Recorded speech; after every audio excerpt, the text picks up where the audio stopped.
안녕하세요. 법무법인 이엔 대표 변호사 이재현입니다. 오늘은 상담을 하다 보면 정말 자주 나오는 질문 하나를 일단 말씀드려 볼까 합니다. 바로 배우자 부모의 간섭이 이혼 사유가 될 수 있느냐 하는 문제입니다. 실제로 이런 말씀들을 많이 하세요. 시어머니 간섭 때문에 너무 힘들어요. 장모님이 결혼 생활에 너무 깊이 들어오세요. 시댁이든 처가든 부모님이 부부 문제에 계속 개입합니다. 그런데 배우자는 막아주지도 않고 늘 자기 부모 편만 듭니다. 이 정도면 이혼 사유 되는 거 아닌가요? 결론부터 말씀드리자면요, 배우자 부모의 간섭이 있다는 이유 그것만으로 무조건 이혼이 되는 건 아닙니다. 그런데 이제 그 간섭이 계속 반복되고 정도도 심하고 그 때문에 부부관계가 실제로 많이 무너졌다면 재판상 이혼 사유가 문제될 수는 있는 거죠. 그리고 그 과정에서 배우자가 어떤 태도를 보였는지도 굉장히 중요합니다. 오늘은 이 부분을 조금 쉽게 한번 말씀드려 볼게요.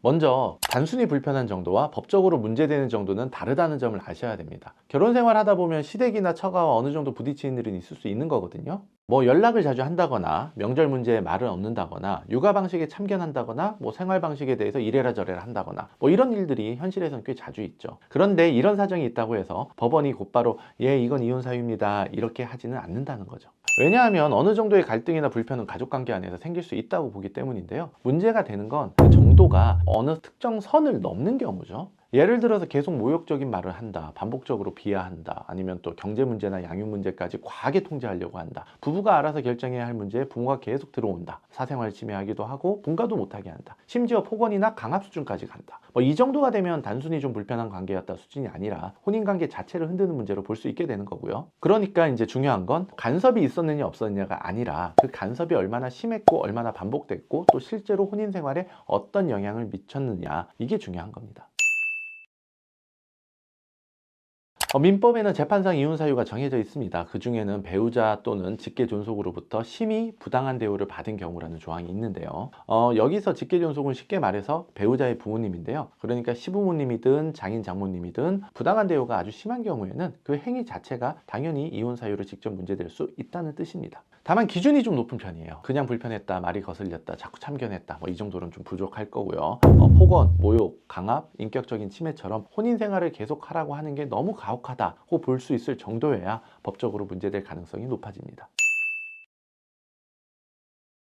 그러면 배우자 부모의 부당한 대우가 이혼 사유에 해당하는 심한 정도에는 이르지 않은 경우, 그럼 이혼이 불가능할까요? 아마 실제로 문제되는 경우는 대부분 이런 경우일 수 있는데요. 그 경우에는 배우자의 태도가 매우 중요한 요소로 작용하게 됩니다. 결혼은 결국 배우자와 하는 거니까요. 부모가 개입을 하더라도 그 상황에서 배우자가 어떻게 대처하고 나를 어떻게 대했는지가 혼인관계의 유지 여부를 결정짓는 신뢰관계에 크게 영향을 미칠 수밖에 없겠죠. 예를 들어서 배우자가 부모의 문제 행동을 알면서도 원래 우리 엄마 아빠 원래 저래 그냥 참아 이렇게만 한다거나, 아니면 문제가 생길 때마다 무조건 자기 부모 편만 든다거나, 또 상대방이 너무 힘들다고 얘기해도 대수롭지 않게 넘긴다거나, 그리고 분가나 거리두기 같은 현실적인 해결책도 전혀 고민해보지 않는다. 이런 경우에는 부모의 행동도 문제지만 배우자의 행동 자체가 더 큰 문제가 될 수 있는 거고요. 결국 이런 경우 이제 단순히 부모의 간섭만이 문제가 되는 게 아니라 배우자가 혼인관계를 지키려는 태도가 있었느냐가 핵심으로 들어오게 될 것이고요. 그 판단 정도에 따라 이혼 사유로 인정될 가능성도 얼마든지 열려 있는 겁니다. 반대로 배우자가 적극적으로 나서서 이 문제는 우리 부부가 결정하겠다 선을 긋고요. 부모와의 거리도 적절히 조절하고 갈등이 생겼을 때 배우자를 보호하려고 하고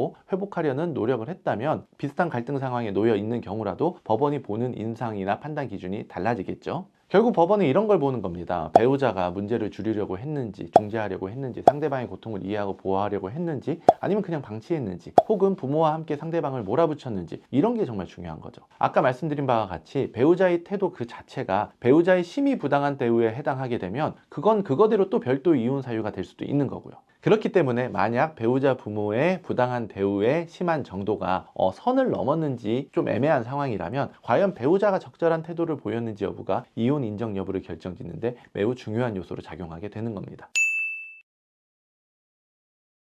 이런 사건에서 법원이 보는 포인트는 크게 세 가지입니다. 첫째, 반복성인데요. 한두 번 있었던 일인지 아니면 오래 반복된 일인지 이런 부분들이 중요할 거고요. 둘째는 강도입니다. 단순한 말다툼인지 아니면 모욕, 강압, 인격 침해 이런 거에 이르는 수준인지 여부가 또 중요할 거고요. 셋째는 결과입니다. 어쨌든 이제 그런 일들이 있음으로 인해서 실제로 부부관계가 얼마나 무너졌는지, 별것까지 갔는지, 아니면 한쪽이 병원 치료를 받게 됐는지, 회복이 가능한 상태인지 이런 점들을 함께 보는 거죠. 즉 법원은 그냥 그냥 부모님이 간섭했다는 말만 듣고 판단하진 않습니다. 그 간섭이 반복됐는지, 정도가 심했는지, 그 결과 실제로 혼인 생활이 유지되기 어려울 정도가 됐는지 하는 부분들을 전체적으로 보는 겁니다. 그러면 이런 경우 이혼도 되고 위자료도 받을 수 있나요? 물어보시는 분들이 많은데요. 반드시 아셔야 하는 게 이혼과 위자료는 사실 같은 문제는 아닙니다. 이혼은 주로 이 혼인관계를 더 유지할 수 있느냐의 문제이고요. 위자료는 그 파탄에 대해 누가 얼마나 책임이 있느냐의 문제입니다. 그래서 이혼은 인정되더라도 법원이 보기에는 양쪽 책임이 다 있다고 보거나 한쪽만의 잘못이라고 보기 어렵다고 판단하면 위자료는 인정되지 않을 수도 있는 겁니다. 반대로 배우자가 자기 부모의 과도한 간섭이나 부당한 행동을 알면서도 계속 방치했고 오히려 거기에 동조했고 그 때문에 상대방이 큰 정신적 고통을 겪었다는 점이 잘 드러나면 위자료 인정 가능성이 높아질 수도 있고요. 다만 여기서도 무조건 받을 수 있다 이렇게 보시면 안 되고 결국 사실관계와 증거에 따라 달라진다고 보셔야 할 거고요. 그렇기 때문에 사실관계와 증거를 잘 정리해서 내는 게 중요하겠죠.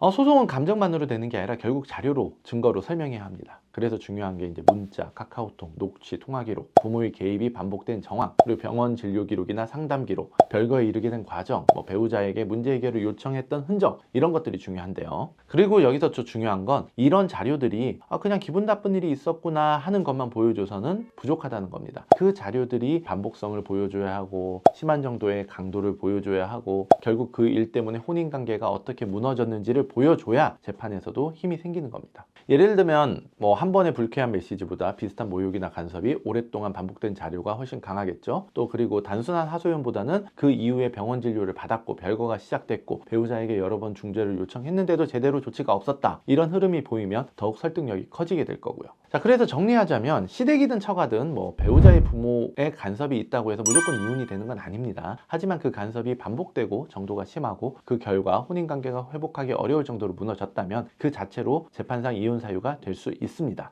자, 그리고 그 정도까지는 아니더라도 어찌됐건 배우자 부모들의 어떤 부당한 간섭이 반복되고 있는 상황에서 내 배우자가 적절한 태도를 보이지 않아서 혼인관계가 무너지면 이혼 사유에 해당할 수도 있는 거고요. 다만 이혼과 위자료는 별개로 보셔야 할 것이고 그리고 결국 소송에서 가장 중요한 건 구체적인 사실관계와 증거라는 점을 명심하셔야 합니다.